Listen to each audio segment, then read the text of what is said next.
মানে ভিসা চালু হয়ে গেছে গা, এই যে পাসপোর্ট গুলো জমা দিতাছি, 1-1.5 মাসের ভিতরেই লুকায় করবো। তুই ঠাকুর যে হন্ডে ওমানের ভিসা খুলে দিছে, তোর আব্বা জানে তোর ওমানের ভিসা খুলে দিছে। ওমানের ভিসা বন্ধ, ওমানের গভর্নমেন্ট ছাড়া, সরকার ছাড়া কেউ জানে না। তুই কেমনে জানো যে ওমানের ভিসা খুলে দিছে? অনলাইনে আইসা যে বলো যে ওমানের ভিসা খুলে দিছে, পাসপোর্ট 3-4টা হাতে নিয়ে বলে যে ওমানের ভিসা খুলে দিছে, 1 মাসে তুই ভিসা পারবে। মাদার জানো যে ওমানের ভিসা খুলে দিছে, তুই কই থাকস? যে ওমানে কোথায় থাকস তুই? খাঙ্গে তুই যে বলিস যে ওমানের ভিসা খুলে দিছে, তোর আব্বা মনে লাগে, তোর আব্বা মনে গভর্নমেন্টে বই থাকে যে তুই ওমানের ভিসা খুলে দিছে, পাসপোর্ট একখান নিয়ে বলিস যে ওমানের ভিসা খুলে দিছে, চলে আসো। সারা দান্দা দালাল খুঁট যাই কোথাকার, তুই জানোস? এই মাথা কেউ শুনবেন না। এই এমন একটা 12 যে ওমানে কই থাকে ও নিজে জানে না। ওই মাদক থেকে পইরে উঠে মানে গরিবের বাচ্চা জানে কোথাকার, পাসপোর্ট 4-5টা হাতে নিয়ে বলতেছে ওমানের ভিসা খুলে দিছে, এই করতেছে সেই করতেছে, মানুষের বিপদে ফেলাইতেছে। এর কথা যে শুনবে সে কিন্তু নিজে নিজে ফাইসা যাবে, কারণ ওমানের ভিসা এখন পর্যন্ত কেউ খুলে নাই, মানে কেউ বলতে পারবে না যে খুলছে। যখন খুলবে তখন সারা পৃথিবীকে, সারা ওয়ার্ল্ডে নিউজ হবে যে ওমানের ভিসা খুলছে। এটা হচ্ছে গভর্নমেন্টের সাইড থেকে পোস্ট করা হবে। আর এখন যে ওমানের ভিসা খুলে দিচ্ছে, ওর আব্বা লাগে যে এই জন্য খুলে দিচ্ছে ওমানের ভিসা। ও 2 দিন পরে পরে যে ভুয়া একটা নিউজ দেয়, ওর জন্য হয়তো অনেক বিপদের মধ্যে টাকা ঢুকে দিয়ে যাবে, ধরা খাইতে পারে। ও মানুষের এমন ভাবে ফাঁসাই দিচ্ছে যে ওমানের ভিসা খুলে দিচ্ছে, এটা করছে সেটা করছে, কত কিছুতে দিতেছে। ভাই ওর কথা কেউ শুনবে না। যদি কেউ ওমানের ভিসা খুলে বলে এটা হচ্ছে ফ্যাক্ট। যদি ওমানের ভিসা খুলে এখানে গভর্নমেন্টের থেকে নিউজ হবে, গভর্নমেন্টের থেকে প্রত্যেকটা দেশে নিউজ হয়ে যাবে যে ভিসা খুলে দিচ্ছে। আর ওমানের ভিসা দীর্ঘ 1 থেকে 2 বছরের মতো হয়ে গেছে অলরেডি ভিসা বন্ধ আছে। আর এই বলতেছে নাকি ভিসা নাকি খুলে দিচ্ছে। কেমনটা লাগে? মানে ভিসা যখন খুলবে, যখন বাংলাদেশিরা ওমানে আসবেন, ভাই দালালরা বিশ্বাস করবে না। এই যে ওই চুলার মতো পাসপোর্ট হাতে নিয়ে বলবেন না যে ভিসা খুলে দিচ্ছে, ওর কাছে আপনি টাকা পাঠানো জমা দিবেন, এমনি আর কখনোই আসবেন না।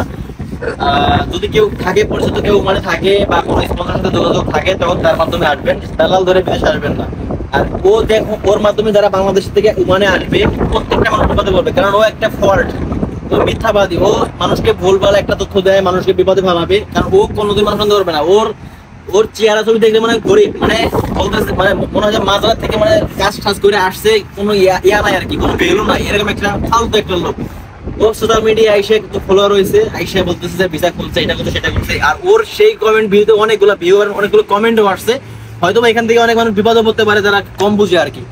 তো রিকোয়েস্ট থাকবে, যদি ওমানের ভিসা কেউ খুলে, কেউ যদি বলে বিলিভ করবেন না। এটা যখন খুলবে তখন গভর্নমেন্টের সাইডের থেকে পাবলিশলি হবে, তখনই বিলিভ করবেন যে ওমানের ভিসা খুলছে। আর এটা কিন্তু খুলে কিন্তু পুরো ওয়ার্ল্ডেই জানবে যে ভিসা বন্ধ, ভিসা খোলা। এটা কিন্তু আগের মতো না যে এখন সোশ্যাল মিডিয়ার যুগ, সবাই ইজিলি জানা যায়, সব ইজিলি নিউজ হয়ে যায়। তো রিকোয়েস্ট থাকবে, ওমানের ভিসা এখনো কেউ খুলে নাই, কেউ আসবেন না। আর যখন খুলবে তখন অবশ্যই জানবেন। আর ওমানে যদি কেউ আসতে চান, নির্দিষ্ট কাজে আসবেন, যে কোনো প্রফেশনাল কাজে আসবেন, মানে কোনো দালাল ধরে আসবে না যে 5 লাখ টাকা দিলাম চলে আসলাম, পরে দালালে কি করবে আপনি নিজে জানেন না। বাংলাদেশ থেকে যখন ওমানে আসবেন, নির্দিষ্ট কাজে আসবেন, কোন বিষয়ে যাইতেছি, কোন কাজ, কত টাকা স্যালারি, থাকা খানা কে দিবে।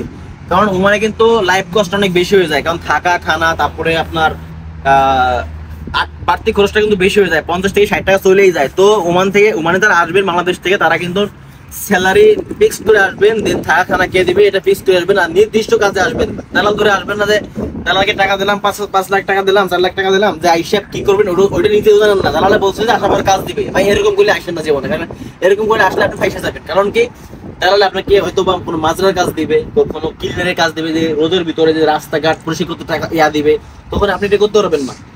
নির্দিষ্ট কাজে আসবেন, কাজ শিখে আসবেন, ভালো টাকা ডিমান্ড করবেন, ওমানে এসে ভালো থাকতে পারবেন। আর দালাল থেকে দূরে থাকবেন, কারণ এরা কিন্তু বিভিন্ন ফাঁদ পাতে টাকা নেওয়ার জন্য। আর অনেকে মানে মাথার ভিতরে কিছু নাই, যে বাংলাদেশে 5 লাখ টাকা দিলাম, বলতেছে বিদেশে আসার পরে তোমার একটা কাজ দেবো, যে কোনো একটা কাজ। ভাই তুমি কি কাজ করো, তোমার স্কিল আছে, তুমি কাজ করবা। এই জন্য বলতেছি বিদেশে আসো, নির্দিষ্ট কাজে আসো, কি বিষয়ে আসতেছো, কয় টাকা এগ্রিমেন্ট, প্রপারলি ডকুমেন্ট দিয়ে তারপরে আসো, ঠিক আছে? কারণ নাইলে পরে তুমি বিপদে পড়বা। কারণ ওমানে কিন্তু ভিসা বন্ধ হওয়ার আগে অনেক মানুষ বিপদে পড়ছে, কাজ নাই, থাকা নাই, খানা নাই। কারণ কি, এই দালালরা এত পরিমাণে মানুষ আনছে যে কাজ দিতে পারে নাই, এই জন্য মানুষ কিন্তু লাস্টে মানে ভেঙে গেছে এখান থেকে। তো এখন কিন্তু ভিসা অলরেডি অনেকদিন বন্ধ হয়েছে, আবার যখন খুলবে তখন কিন্তু ওমানের অনেক কাজের মানুষ চাহিদা আছে, অনেক বিজনেস, অনেক প্রতিষ্ঠান আছে, তাদের অনেক লোক লাগে, কারণ কাজের মানুষের সংকট আছে। তো আপনি যখনই ওমানে আসবেন, নির্দিষ্ট কাজে আসবেন, এটা থাকবে রিকোয়েস্ট। আর এরকম ভুলভাল তথ্য থেকে কেউ মানে টাকা পয়সা জমা দিবেন না, ঠিক আছে?